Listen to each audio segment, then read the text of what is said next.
আজকে কোনো ভিডিও নয়, কয়টা বাস্তব কথা বলতে আসলাম তোমাদের মাঝে। তোমাদের উত্তরটা চাবো যে এর হ্যাঁ না এর কি করা উচিত।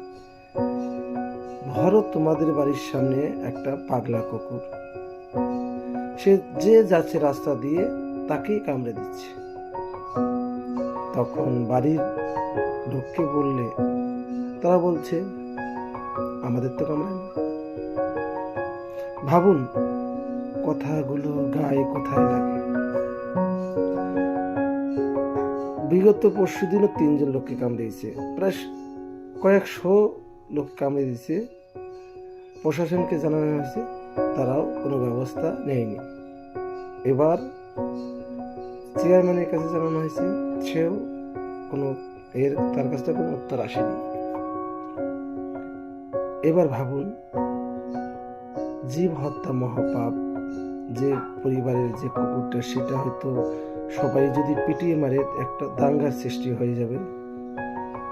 তাহলে এই মুহূর্তে কি করা উচিত সেই কুকুরটাকে তোমরা কমেন্টে জানাও।